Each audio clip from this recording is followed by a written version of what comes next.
A message to course conductors. Free body strength training has been produced by the Coaching Association of Canada for the National Coaching Certification Program Level 2 Theory Course. The first 6 to 8 minutes of the video until the end of the Step Up exercise is to be shown in the strength section of the physical preparation module. Please encourage those coaches who are actively assisting athletes to develop their strength levels, or those who are simply interested in the topic, to purchase a copy of the videotape by contacting the Coaching Association of Canada. To achieve a level of comfort with all the teaching points contained in the video, coaches and athletes will need to view it a number of times.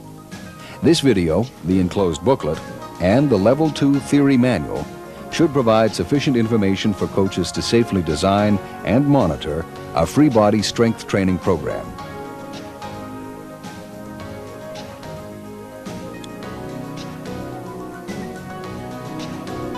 The Coaching Association of Canada advises that all individuals involved in a strength training program consult a physician to ensure there are no general health problems, strictly follow all safety procedures, and consult a strength training expert if more information is required. The Coaching Association of Canada recognizes 3M Canada, the official sponsor of the National Coaching Certification Program, Adidas Canada, the official supplier of the National Coaching Institutes, Sport Canada, the Ontario Ministry of Culture, Tourism and Recreation, and Ailey Sports for their financial support in the production of this video.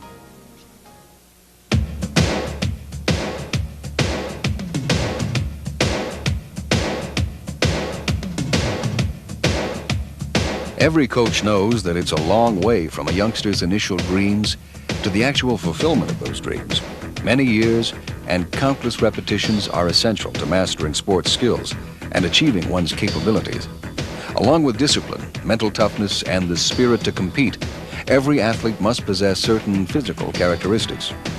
A key physical performance factor, which has been recognized by coaches over the years as being fundamental to athletic performance, is strength.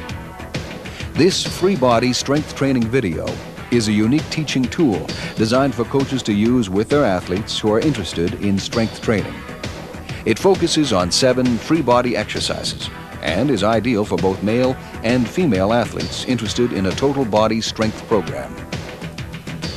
This video is designed to be viewed by both coaches and their athletes over and over until the various key teaching points and skills have been learned. Progressions and variations of the various exercises have been provided in an easy-to-follow manner. This will allow athletes to begin a program which is appropriate to their level of maturation and strength, thereby reducing the likelihood of injury. Whether the athlete is young and just starting out, or is mature and more developed, this video will help build a solid foundation which is needed for more advanced training using free weights and machines. You'll find this strength training video to be an invaluable resource as you assist your athletes in maximizing their potential. The exercises we'll be looking at in the video are step-ups, one-legged calf raises, chin-ups, parallel bar dips, push-ups, gar hammer raises, and crunches. We will also demonstrate proper warm-up and safety considerations for all exercises. Each exercise will be divided into sections, starting with technique, showing the overall look of the exercise, starting position, body alignment, and line of execution. Key points. Here, we will focus on specific details of the exercise that will improve the specific execution of the exercise. Safety highlights the concerns that are particular to that exercise, such as posture and line of execution. Progressions, showing techniques that will allow the athlete to build up to the complete exercise or to increase the level of difficulty. And finally, variations. This section will show modifications to the exercise. These modifications will shift the emphasis of muscle recruitment. For example, a twisting variation of the crunch changes muscle recruitment from abdominals only to including the obliques. Every strength training session should begin with an adequate warm-up consisting of the following. A brief 5-minute aerobic warm-up with gradual intensity. The chosen aerobic exercise should involve large muscle masses. Good choices include jogging, rope skipping, cycling, or rowing. Once the core temperature has risen from the aerobic exercise, proceed to a stretching program involving the muscles to be trained in the weight room on that day. PNF stretching is usually the method of choice, as it will allow the athlete to get in the training positions more rapidly than static stretching. Then, warm up specifically on the chosen exercises, using gradual weight increases. For the first exercise, allow 3 to 6 sets of low repetitions before hitting the first work set.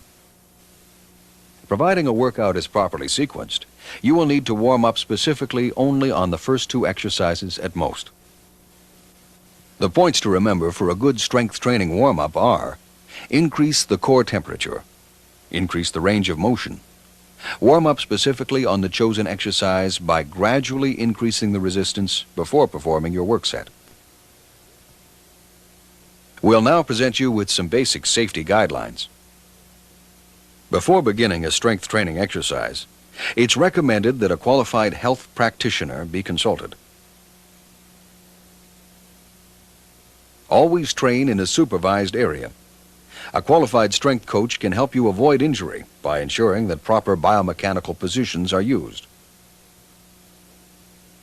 If training at home, make sure that you train with a partner. Most serious training injuries occur when people are training alone. The best form of prevention is to be knowledgeable on how to perform the exercise correctly. So remember to review this video until you're comfortable with all the teaching points shown. Make sure that the barbells and dumbbells are always equally loaded and that collars are properly secured. Breathe. Even though specific breathing patterns are presented with each exercise, make sure that you never hold your breath. Holding your breath while lifting high loads dramatically increases intrathoracic pressure, up to a point where you can lose consciousness. Never increase the resistance or weight on the bar at the expense of proper form. All resistance exercises should be terminated once proper form is lost.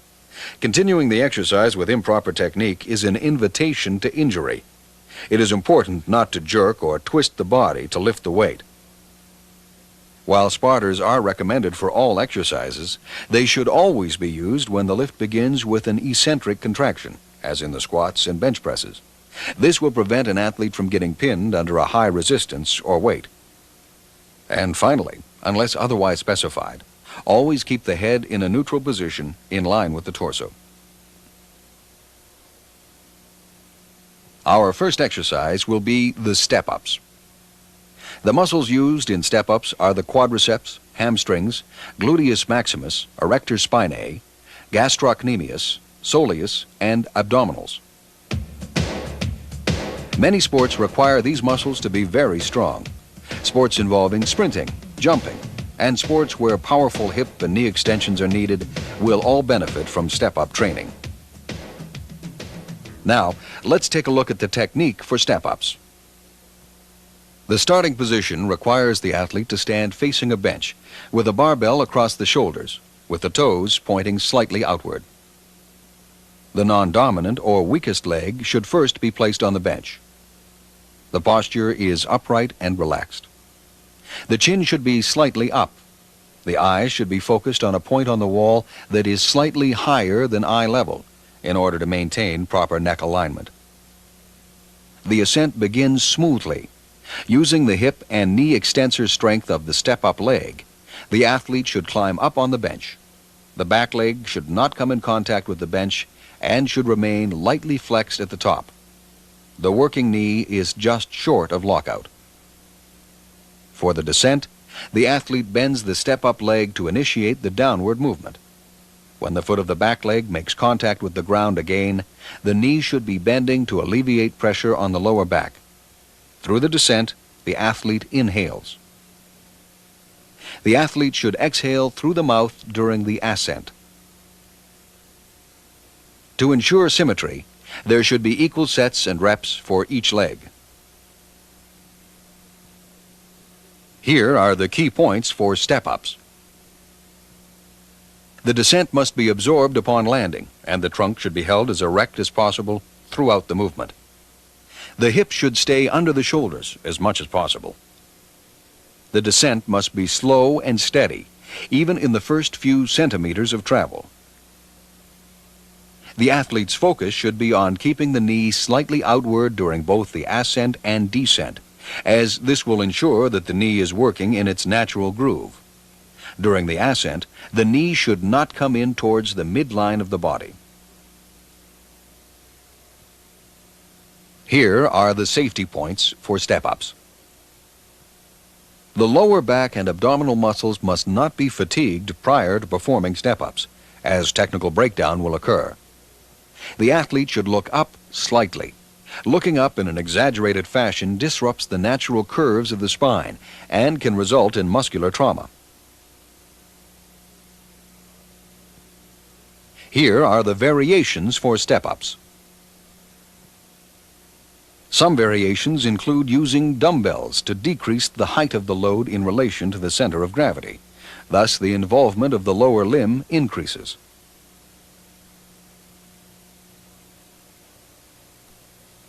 A barbell held in front increases the involvement of the quadriceps. The height of the bench determines the recruitment of the muscles involved. The higher the bench, the more the hamstrings contribute to the movement, since there is greater extension of the hip joint. Also, the gastrocnemius are involved to a greater extent upon landing. In order to increase overload on the lower inner portion of the quadriceps, use a lower bench. This variation is often prescribed to athletes who need to stabilize the knee joint.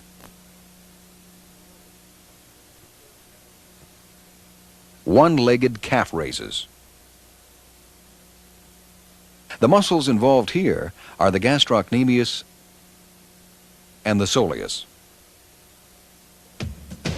As a complement to step-ups, calf raises strengthen the lower leg for activities that involve sprinting, jumping, and skating. Technique. The starting position should have the athlete facing a stair or a high block, holding a single dumbbell on the same side as the working leg. The chin should be held slightly up. The eyes should be focused on a point on the wall that is slightly higher than the eye, in order to maintain the proper neck alignment. The block should be high enough so that, when lowered, the heel does not come in contact with the ground. The non-working leg should be bent about 90 degrees to keep it isolated from the movement. The free hand should only be used to maintain balance, not to assist in lifting the load. To begin this exercise, the heel should be allowed to lower as far down as possible. For the ascent, the body should be raised up as far as possible on the toes of the working leg. This will ensure full extension.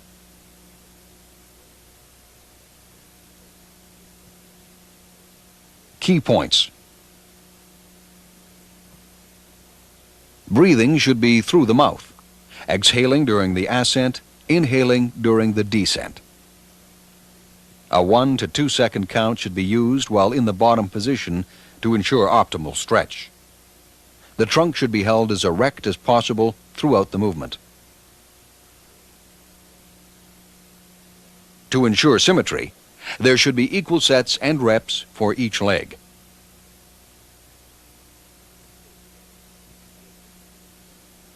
Safety.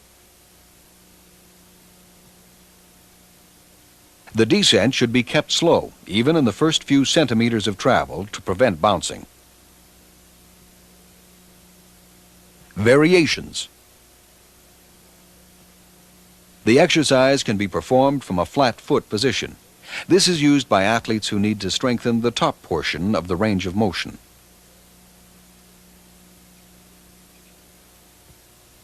Chin-ups. Chin-ups involve the sternal portion of the pectoralis major, latissimus dorsi, teres major, posterior deltoid, and the elbow flexors. A wide variety of sports require strength in these muscles, particularly sports that require powerful upper body pulling action. Technique. The starting position begins with a bar grasp in a supinated or palms up position. The hands should be held at shoulder width. The arms should be straightened in a fully extended position, with the torso in line with the upper arms. To begin the ascent, the relatively strong upper back and elbow flexor muscles will be used, as the elbows are drawn down and back. The ascent should continue until the chin clears the bar.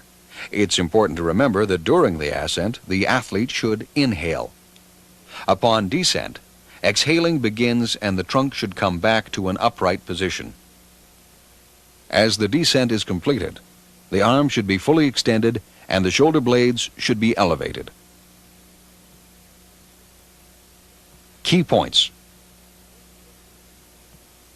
The pulling action and leaning back action must be done simultaneously. To complete the range of motion, the upper arms and scapula adductors must be stretched on every repetition. The legs should stay in line with the torso as much as possible. There should be no flexion of the hips, as this will lower the quality of the exercise. Safety. Wrist straps can be used by athletes who have weak forearm strength and risk losing their grip, or for athletes who find their forearm muscles are fatiguing before the upper back. Progressions. The chin-up requires a certain amount of strength. For young athletes starting a strength program, using a series of progressions will help build up the strength level. The first progression starts with the athlete hanging from the chin-up bar. The knees should be bent. Then, a spotter should support the athlete at the ankles during the ascent. If extra assistance is required during this phase, the athlete can extend the legs against the spotter's base of support. Once able to perform 12 repetitions in this style with minimal assistance, the athlete is ready to move on to the next progression.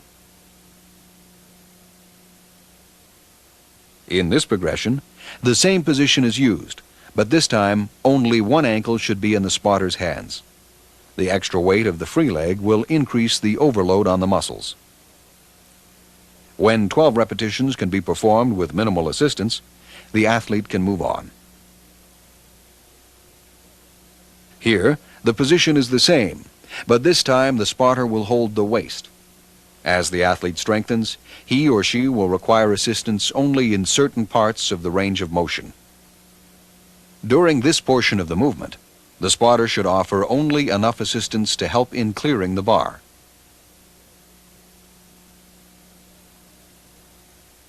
Once to this point, the athlete will be able to perform the full range of movement without any assistance. The athlete is now ready to use additional loads. An increase in overload is accomplished by placing a dumbbell between the ankles.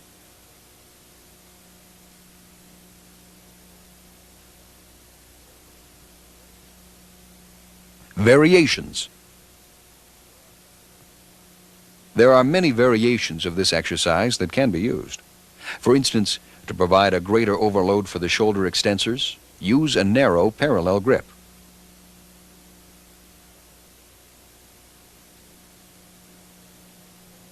A second variation involves keeping the torso leaning back throughout the entire movement. This creates a greater overload on the scapular retractors. In this variation, the lower portion of the chest should touch the high bar.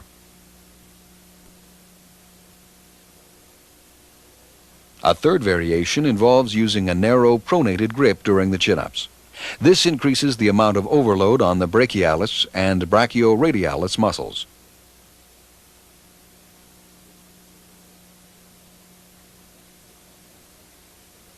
A fourth variation directs the athlete to use a mixed grip.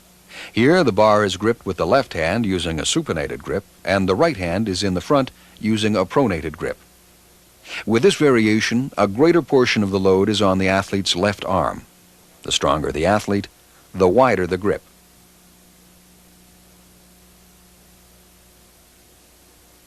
The last variation is an even more advanced version of the mixed grip chin-up. This has the support hand placed on the working arm's wrist. The stronger the athlete, the lower the hand is placed on the working arm.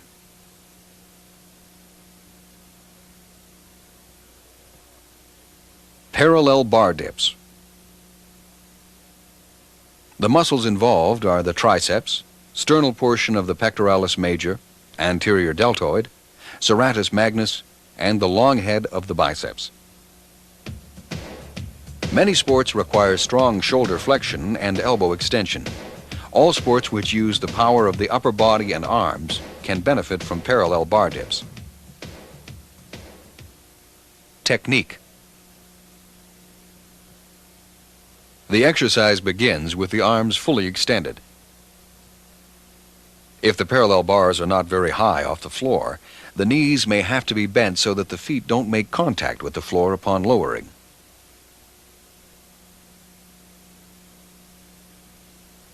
The descent should be controlled and steady, with the athlete inhaling throughout descent. The ascent is done by pushing upwards to straighten the arms. Exhaling should occur during ascent. To maximize recruitment of the triceps muscles, the torso must be kept as upright as possible throughout the movement. Key points.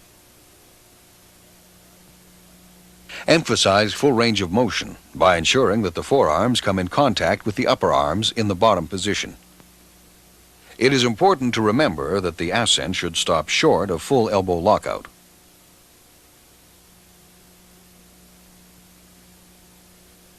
Safety. The movement should be slow and steady throughout, being certain not to bounce in the bottom position.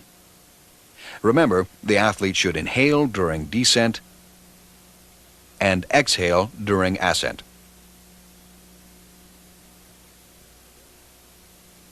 Variations.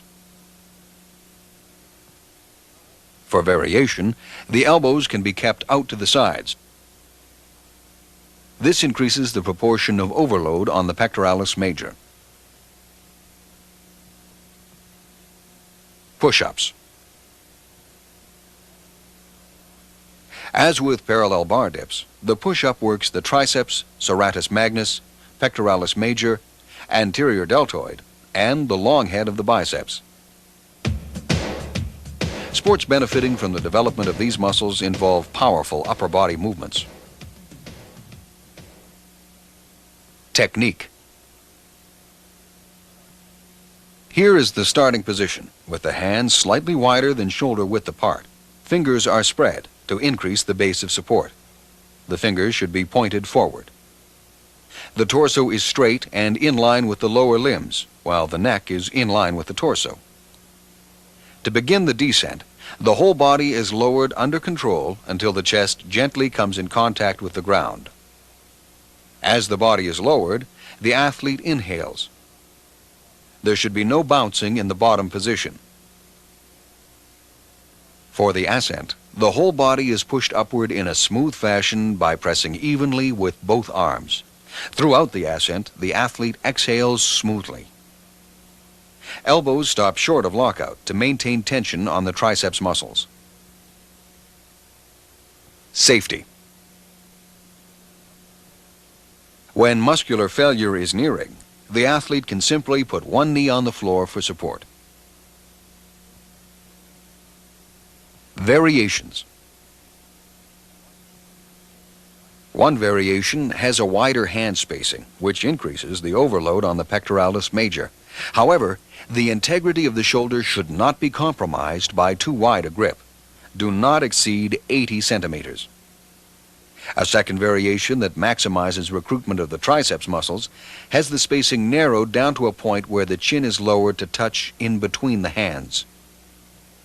Elevating the feet on a chair shifts the overload to the upper portion of the pectoralis major, at the expense of the lower portion of the pectoralis major.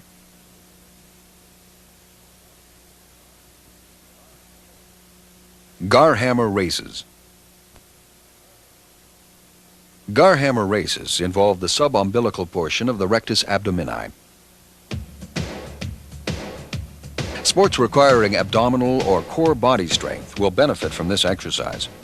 Abdominals are key muscle groups in force transfer, holding body position, and balance. Technique. The starting position places the athlete in a supine position on an incline board, gripping the handle and locking the arms. The big toes are touching so that the abdominals are fully recruited. The hips are flexed so that the thighs are at a 90-degree angle to the board. The chin should remain on the chest throughout the movement. To begin the ascent, the abdominal muscles must pull the thighs until they make contact with the abdominal wall. Breathe so that inhalation occurs as the legs are pulled upward. The upward movement should be in a semicircular arc until the feet are directly above the hips. Exhaling during the descent, the legs should be lowered under control to the starting position. The elbows must remain locked at all times to prevent the arms and shoulders from assisting in the movement.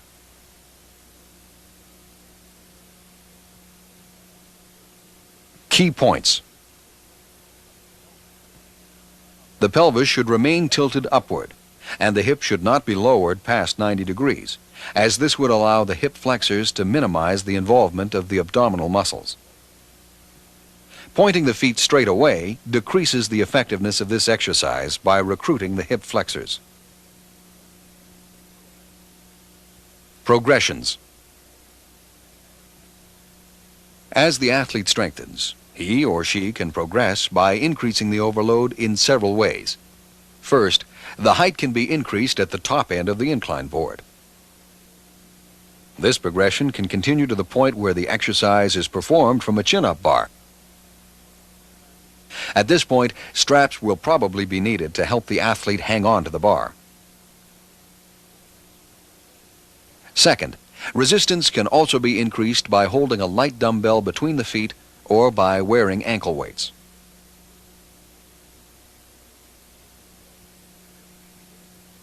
Variations.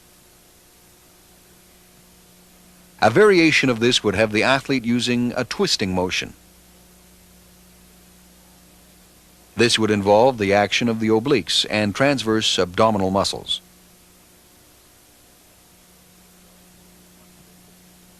Crunches.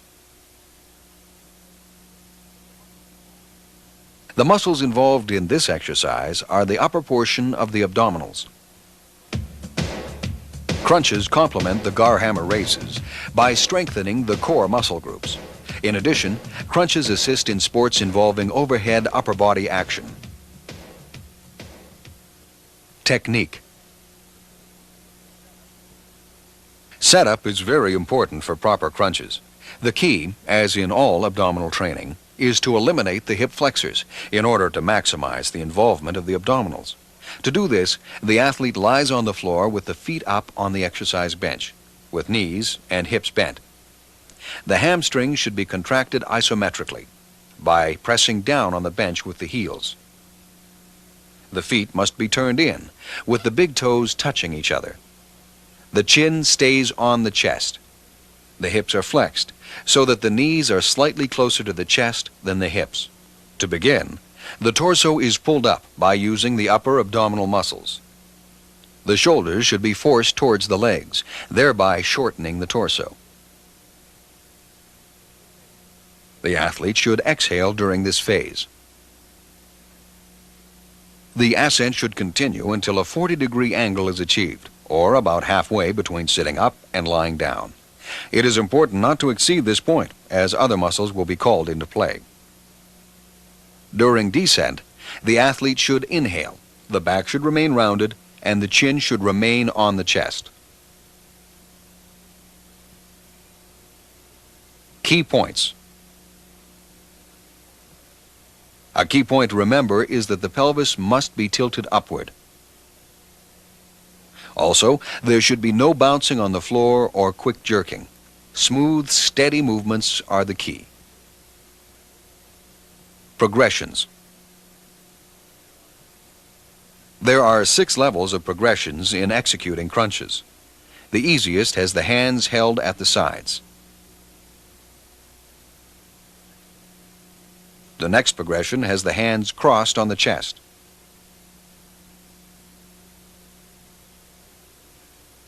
The third progression places the fingertips on the forehead or at the temples. The fourth progression has the hands behind the head.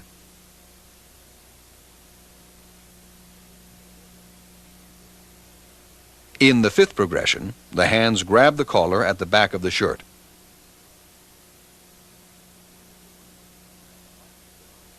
At the final progression, the arms extend back and stay behind the body.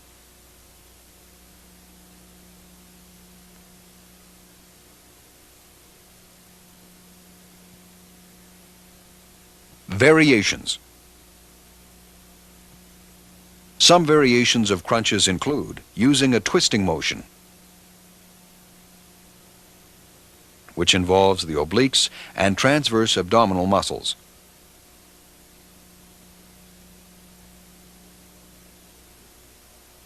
The degree of difficulty can be further raised by pausing throughout the movement, thus negating the use of momentum to complete the repetitions.